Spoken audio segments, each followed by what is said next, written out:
दोस्तों इस वीडियो में मैं आपको बहुत ही इंटरेस्टिंग कहानी सुनाऊंगा और इस कहानी से हम लोग ये जानने की कोशिश करेंगे कि आखिर अच्छे इंसानों के साथ ही बुरा क्यों होता है और इसका हल क्या है। मतलब जब हमारे साथ कुछ बुरा हो रहा हो उस वक्त हमें क्या करना चाहिए, ये भी मैं आपको इसी वीडियो में बताऊंगा। पहले मैं आपको श्रीमद् भगवत गीता से इसकी जानकारी दूंगा और फिर ये भी बताऊंगा जब स्वामी विवेकानंद जी ने यही प्रश्न अपने गुरुजी से पूछा था कि अच्छे लोगों के साथ बुरा क्यों होता है, तो उनका जवाब क्या था। दोस्तों तो वीडियो देखने से पहले थोड़ा सा धार्मिक हो जाएं। मेरा मतलब है चैनल को सब्सक्राइब करके घंटा दबा दीजिए। दोस्तों हमारे साथ जिंदगी में जब भी बुरा होता है हम लोग अक्सर ये सोचने बैठ जाते हैं ये सब मेरे साथ ही क्यों हो रहा है, मैं इतना अनलकी क्यों हूँ। यानी हम खुद को ही इन सब के लिए दोषी मानते हैं या हम लोग क्रोधित हो जाते हैं भगवान से, खुद से या किसी और से। मैंने तो सारे ही अच्छे काम किए हैं, कभी किसी का बुरा नहीं किया, लेकिन फिर भी भगवान मेरे साथ ही ऐसा क्यों करते हैं। कुछ ऐसे होते हैं हमारे रिएक्शंस। तो चलिए आते हैं कहानी पर। एक बार एक व्यापारी था।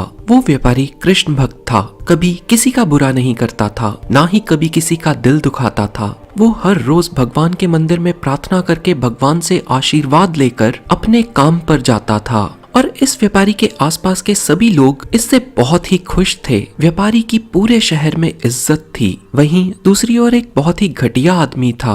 वो भी उसी समय मंदिर जाता था जिस समय व्यापारी मंदिर जाता था, पर वो मंदिर में आकर भी लोगों को और जानवरों को दुखी करता था। वो जानवरों पर पत्थर मारा करता था, वो जुआ खेलता था और शराब पीना तो उसका रोज का काम था। जहाँ पर व्यापारी का जीवन मंत्र था चल सुबह जल्दी उठ के मंदिर होकर आ और प्रभु का नाम जप कर आगे बढ़ता जा, और इस नीच व्यक्ति का भी एक जीवन मंत्र था और वो था चल सुबह जल्दी उठ के मंदिर होकर आ, नंगे पांव जाकर चप्पल उठाकर ला। नीच व्यक्ति मंदिर में भी चोरी करने से बाज नहीं आता था और लोगों की बाहर रखी चप्पलें तक उठाकर चंपत हो जाता था। एक दिन खूब बारिश हो रही थी और मंदिर में कोई भी नहीं आया था। नीच व्यक्ति ने देखा मंदिर में तो कोई भी नहीं है। पंडित जी की नजरों से बचते बचते वो मंदिर में रखे सारे पैसे लेकर चंपत हो गया और थोड़ी देर बाद व्यापारी भी मंदिर में आ गया और इस चोरी का इल्जाम इस व्यापारी पर लग गया। लोगों ने व्यापारी को खूब जलील किया, खूब फटकारा। कोई कहता बुलाओ पुलिस को, सिखाओ सबक इस चोर को, कपड़े तो इतने अच्छे पहनता है और कर रहा है चोरी, और वो भी मंदिर जैसे पवित्र स्थान पर। शर्म आनी चाहिए इस नीच इंसान को, बुलाओ पुलिस को। बहुत मिन्नतें करने के बाद व्यापारी किसी तरह मंदिर से बाहर आया और जैसे ही अगले चौक पर पहुंचा एक बड़ी तेजी से कार आई और व्यापारी को ठोक कर भाग गई। व्यापारी गिर गया, उसको कुछ चोटें आई, लेकिन टक्कर के दौरान किसी तरह कार में से एक बैग गिरकर बाहर आ गया, जिसको कार वाले ने डर के मारे उठाया ही नहीं, क्योंकि कार वाले को वहां से भागने की जल्दी थी। गलती कार वाले की थी, उसने व्यापारी को गिरा जो दिया था। वो नीच इंसान पास ही खड़ा सब कुछ देख रहा था। काफी शराब भी पी रखी थी उसने। इस बैग को जल्दी से लपक लिया उस शराबी ने। बैग को खोलते ही शराबी के होश का ठिकाना ना रहा। नोटों से भरा था वो बैग। वो खुशी के मारे उछल पड़ा और चिल्लाने लगा, अरे आज तो खूब माला माल हो गया। पहले सुबह मंदिर से माल मिला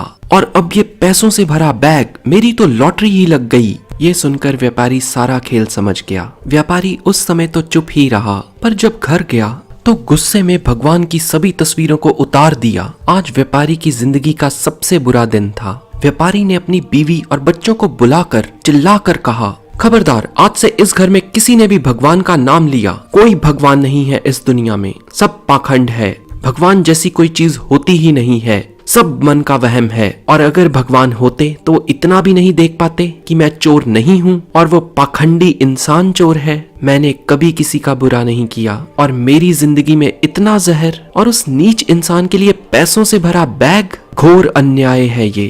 कृष्ण भक्त का दिल अब पूरी तरह से टूट चुका था। रात का खाना बिना खाए ही वो अपने सोफे पर लेट गया और काफी देर लेटे रहने पर उसको नींद आ गई। अब उसको दर्शन दिए भगवान ने। भगवान ने उसको सपने में आकर बताया, जानता है आज तेरी जिंदगी का आखिरी दिन था, आज तेरी मौत होने वाली थी, क्योंकि पिछले जन्म में ऐसे तूने भी निहत्थे साधकों पर जानबूझकर गाड़ी चला दी थी और उन सब साधकों की मौत का ऋण तुझ पर बकाया था और उस नीच व्यक्ति के पिछले जन्मों के कारण उसको राज मिलना था। लेकिन उसके इस जन्मों के बुरे कर्मों के कारण उसको कुछ पैसे ही मिले। दोस्तों, इस कहानी से हमें सीख मिलती है, हमें जिंदगी में दुख और तकलीफें जितनी भी मिलती रहें, हमें अपने परमात्मा में अपना विश्वास कभी कम नहीं करना है। और अगर हमारे साथ कुछ बुरा हो रहा है और हम अपने कर्मों को सही रखते हैं तो हमारे साथ उतना बुरा नहीं होगा जितना बुरा होना था। हमारे कर्म ही हमारा भविष्य लिखते हैं और कर्मों का फल हमें मिलता है। और हाँ दोस्तों, स्वामी विवेकानंद जी ने भी यही प्रश्न अपने गुरु रामकृष्ण परमहंस से किया था